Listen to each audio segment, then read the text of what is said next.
Hello friends, നമ്മുടെ പുതിയൊരു വീഡിയോയിലേക്ക് എല്ലാവർക്കും സ്വാഗതം. അപ്പം എന്തേ കുട്ടികൾക്ക് ഇന്ന് സ്കൂളുള്ളൊരു ദിവസമാണ്. അപ്പോൾ അവർക്ക് ഉച്ചയ്ക്ക് ലഞ്ചിന് ഫുഡ് കൊടുത്തു വിടണം. അപ്പോൾ എന്തൊക്കെയാണ് ഉണ്ടാക്കുന്നതെന്ന് നോക്കാവേ. അപ്പോൾ ആദ്യം തന്നെ ഞാൻ കക്കാർച്ച് റോസ്റ്റ് ചെയ്യാൻ പോവാണ്. അപ്പുറത്ത് തന്നെ ഞാൻ ചോറിന് വേണ്ടിയിട്ട് വെള്ളമൊക്കെ വെച്ചിട്ടുണ്ട്. അപ്പോൾ അരിയൊക്കെ ഇട്ടിട്ടുണ്ട്. അപ്പോൾ ഞാൻ പാൻ അടുപ്പിൽ വെച്ചിട്ടുണ്ട്. ഇതിലേക്ക് കുറച്ച് വെളിച്ചെണ്ണ ഒഴിച്ച് കൊടുക്കുന്നുണ്ട്. വെളിച്ചെണ്ണ നന്നായിട്ട് ചൂടായി വന്നിട്ടുണ്ട്. ഇതിലേക്ക് ഇഞ്ചിയും വെളുത്തുള്ളി നന്നായിട്ട് ചതച്ചത് ഇട്ട് കൊടുത്ത് നന്നായിട്ട് വഴറ്റിയെടുക്കുന്നുണ്ട്. ഇഞ്ചി വെളുത്തുള്ളി എല്ലാം നന്നായിട്ട് വഴണ്ട് വന്നിട്ടുണ്ട്. ഞാൻ 4 സവാളയാണ് എടുത്ത് വെച്ചിരിക്കുന്നത്. അപ്പോൾ ഈ 4 സവാള ഒരു പച്ചമുളകും കൂടെ അരിഞ്ഞതും കൂടെ ഇതിലേക്കിട്ട് നന്നായിട്ട് വഴറ്റിയെടുക്കാം. ഇതിലേക്ക് കുറച്ച് ഉപ്പും കൂടെ ഇട്ട് നന്നായിട്ട് വഴറ്റി നമുക്ക് അടച്ചു വെച്ച് വേവിക്കാവേ. അപ്പം ഞാൻ ചാറ് കറിക്കായിട്ട് എടുത്തിരിക്കുന്നത് ഉപ്പുമാങ്ങയാണ് കേട്ടോ. അപ്പം 1 വർഷം മുന്നേ നമ്മൾ ഉപ്പിലിട്ട മാങ്ങയാണ് ഇത്. നല്ല ടേസ്റ്റുള്ള മാങ്ങയാണിത്. കാരണം നമ്മൾ ഒരു പഴുപ്പായപ്പോൾ തന്നെ ഇത് ഉപ്പിലിട്ട് വെച്ചതാണ്. അതുകൊണ്ട് നമുക്ക് എപ്പം വേണമെങ്കിലും എടുത്ത് ചാറ് വെക്കാം കേട്ടോ, ഇങ്ങനെ ഉപ്പിലിട്ടൊക്കെ വെച്ചാൽ. അപ്പോൾ ഇതിലേക്ക് ഞാൻ 2 ഉപ്പുമാങ്ങയാണ് എടുത്തിരിക്കുന്നത്. അതുപോലെ തന്നെ 2 പച്ചമുളക്, 1 സവാള, ഇതെല്ലാം കൂടെ ചെറുതായിട്ട് അരിഞ്ഞ് നമുക്ക് വേവിക്കാൻ വേണ്ടിയിട്ട് വെക്കാവേ. അപ്പോൾ ഇതിലേക്ക് ഞാൻ കുറച്ച് ഉപ്പിട്ട് കൊടുക്കുന്നുണ്ട്. ഇതിലേക്ക് കുറച്ച് മഞ്ഞൾപ്പൊടിയും കൂടെ ഇട്ട് കൊടുക്കുന്നുണ്ട്. അപ്പോൾ ഇതിൽ ഉപ്പുണ്ടാവും, അതുകൊണ്ട് തന്നെ നോക്കിയിട്ട് കുറച്ച് ഉപ്പാണ് ചേർത്ത് കൊടുത്തിരിക്കുന്നത്. നമുക്കിതിലേക്ക് കുറച്ച് വെള്ളം കൂടെ ഒഴിച്ച് ഇത് വേവിക്കാൻ വേണ്ടിയിട്ട് വെക്കാം. അപ്പം തേങ്ങയൊക്കെ എടുത്ത് വെച്ചിട്ടുണ്ട്. നമ്മുടെ ഉപ്പുമാങ്ങ ചാറിന് വേണ്ടിയിട്ടുള്ള അരപ്പ് റെഡിയാക്കാൻ വേണ്ടിയിട്ട് ഇതിലേക്ക് 3 ചെറിയ ഉള്ളിയും അതുപോലെ തന്നെ ചെറിയ ജീരകം, മഞ്ഞൾപ്പൊടി, കുറച്ച് വെള്ളം കൂടെ ഒഴിച്ച് നന്നായിട്ട് പേസ്റ്റ് രൂപത്തിൽ നമുക്കിത് അരച്ചെടുക്കാവേ. അപ്പം നല്ല പേസ്റ്റ് രൂപത്തിൽ ഞാനിത് അരച്ചെടുത്തിട്ടുണ്ട്.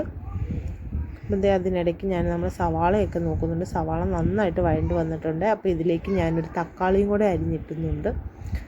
തക്കാളിയും കൂടെ അരിഞ്ഞതിട്ട് നമുക്ക് നന്നായിട്ട് ഇളക്കി ഒന്നുകൂടി ഇത് അടച്ചു വെച്ച് വേവിച്ചെടുക്കാം. തക്കാളി നന്നായിട്ട് ഉടഞ്ഞ് വരണേ. അപ്പം നമ്മുടെ അതിനിടയ്ക്ക് നമ്മുടെ മാങ്ങയൊക്കെ നന്നായിട്ട് വെന്ത് തിളയൊക്കെ വന്നിട്ടുണ്ട്. അപ്പം ഞാൻ അരച്ചു വെച്ചിരിക്കുന്ന അരപ്പൊക്കെ ഇട്ട് ആവശ്യത്തിന് വെള്ളമൊക്കെ ഒഴിച്ച് ലൂസാക്കി എടുക്കുന്നുണ്ട്. അപ്പം നല്ല ചാറ് കറിയാണ് കേട്ടോ, നല്ല ടേസ്റ്റാണ്. മീൻ കറിയുടെയൊക്കെ കൂട്ടാനായിട്ട് അടിപൊളി കറിയാണേ. അപ്പോൾ നമ്മുടെ ഉപ്പുമാങ്ങ ചാറ് നന്നായിട്ട് തിളയൊക്കെ വരുന്നുണ്ട്. അപ്പം നമുക്കിത് മാറ്റി വെക്കാം. നമ്മുടെ ഉപ്പുമാങ്ങ ചാറ് ഇവിടെ റെഡി ആയിട്ടുണ്ട്. അതുപോലെ തന്നെ ഞാൻ സവാളയും തക്കാളിയെല്ലാം വഴറ്റാൻ വെച്ചതും റെഡിയായി വന്നിട്ടുണ്ട്. ഇതിലേക്ക് നമുക്കിനി മസാലപ്പൊടികൾ ഇട്ട് കൊടുക്കാം. ആദ്യം തന്നെ കുറച്ച് മഞ്ഞൾപ്പൊടി, 1/2 ടീസ്പൂണാണ് മഞ്ഞൾപ്പൊടി ഇട്ട് കൊടുത്തിരിക്കുന്നത്. ഒരു 3 ടീസ്പൂൺ അളവിൽ മല്ലിപ്പൊടി, ഒരു 1 ടീസ്പൂൺ അളവിൽ മുളക് പൊടി, ഒരു 1/4 ടീസ്പൂൺ കുരുമുളക് പൊടി, ഇനി ഒരു 1/2 ടീസ്പൂൺ ഗരം മസാല, പിന്നെ കുറച്ച് ചിക്കൻ മസാലപ്പൊടി. ഇത്ര സാധനങ്ങളാണ് ഇട്ട് കൊടുക്കുന്നത്. ഇതെല്ലാം കൂടി നന്നായിട്ട് ഇളക്കി ഇതിൻ്റെ പച്ചമണം മാറുന്നത് വരെ നന്നായിട്ട് ഇളക്കി യോജിപ്പിച്ച് കൊടുക്കണേ.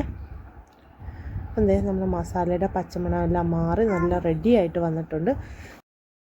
അപ്പം കക്കാർച്ചയെല്ലാം നന്നായിട്ട് കഴുകി വൃത്തിയാക്കി വെച്ചിട്ടുണ്ടായിരുന്നു. അപ്പം നമുക്ക് ഈ കക്കാർച്ചയെല്ലാം ഇതിലേക്ക് ഇട്ട് കൊടുത്ത് നന്നായിട്ട് ഇളക്കി കൊടുക്കാം. ഈ മസാലയെല്ലാം നന്നായിട്ട് ഇതിലേക്ക് യോജിപ്പിച്ച് നമുക്ക് മൂടി വെച്ച് വേവിക്കാവേ. അപ്പോൾ ഇതിൽ വെള്ളത്തിൻ്റെ ഒന്നും അധികം ആവശ്യമില്ല, കാരണം ഇത് തിള വരുമ്പം തന്നെ ഇതിൽ വെള്ളം ഉണ്ടാവും. അതുകൊണ്ട് നോക്കിയിട്ട് വെള്ളം ഒഴിച്ച് കൊടുത്താൽ മതിയേ. അപ്പം ഞാൻ ഇപ്പുറത്ത് ചായക്ക് വെള്ളമൊക്കെ വെച്ചിട്ടുണ്ടായിരുന്നു. നമ്മുടെ ചായയൊക്കെ റെഡി ആയിട്ടുണ്ട്. ഇതിൽ പഞ്ചസാരയൊക്കെ ഇട്ട് ഇളക്കി ഞാൻ 1 ഗ്ലാസ് ചായ കുടിക്കാൻ വേണ്ടിയിട്ട് എടുക്കുന്നുണ്ട് കേട്ടോ. ഞാൻ ഇടയ്ക്ക് നമ്മുടെ കക്കാർച്ച് റോസ്റ്റൊക്കെ നോക്കുന്നുണ്ട്. ഇത് കണ്ടില്ലേ, ഇതിൽ വെള്ളമൊക്കെ വന്നിട്ടുണ്ട്. ഇനി നമുക്ക് ഉപ്പുമാങ്ങ ചാറ് താളിക്കാൻ വേണ്ടിയിട്ട് എടുക്കാം. ഒരു പാൻ എടുത്ത് അതിലേക്ക് എണ്ണ ഒഴിച്ച് കുറച്ച് കടുകും ചെറിയ ഉള്ളിയും വറ്റൽമുളകും അതുപോലെ തന്നെ നമ്മുടെ കറിവേപ്പിലയെല്ലാം ഇട്ട് നന്നായിട്ട് താളിച്ചെടുക്കാവേ.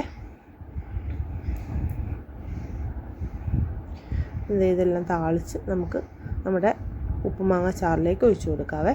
അതുപോലെ തന്നെ കക്കാർച്ച ഇവിടെ റെഡി ആയിട്ടുണ്ട്. ഞാൻ ലാസ്റ്റായിട്ട് കുറച്ച് കറിവേപ്പിലയും കൂടെ ഇട്ട് കൊടുത്ത് നന്നായിട്ട് ഇളക്കി കൊടുക്കുന്നുണ്ട്. ഇനി ഞാൻ തോരനായിട്ട് എടുത്തിരിക്കുന്നത് കോവയ്ക്കാണ് കേട്ടോ. കോവയ്ക്കയിൽ പച്ചമുളക് സവാളയെല്ലാം അരിഞ്ഞ് തേങ്ങായും അതുപോലെ തന്നെ മഞ്ഞൾപ്പൊടി ഉപ്പും എല്ലാം ചേർത്ത് നന്നായിട്ട് ഇളക്കി തോരൻ വെക്കുന്നുണ്ട് കേട്ടോ. അപ്പം ഇത്രയും സാധനങ്ങളായിരുന്നു കേട്ടോ നമ്മുടെ ലഞ്ചിന് ഇന്ന് തയ്യാറാക്കിയിരുന്നത്. നമ്മുടെ വീഡിയോ എല്ലാവർക്കും ഇഷ്ടപ്പെട്ടെന്ന് വിചാരിക്കുന്നു. എല്ലാവരും ലൈക്ക് ചെയ്ത് ഷെയർ ചെയ്ത് ഒന്ന് സബ്സ്ക്രൈബ് ചെയ്യണേ. അപ്പം കുട്ടികൾക്ക് ലഞ്ചെല്ലാം എടുത്തു വെച്ചിട്ടുണ്ട്. അപ്പോൾ മക്കൾ ലഞ്ചെല്ലാം ആയിട്ട് സ്കൂളിൽ പോയിട്ടുണ്ട്.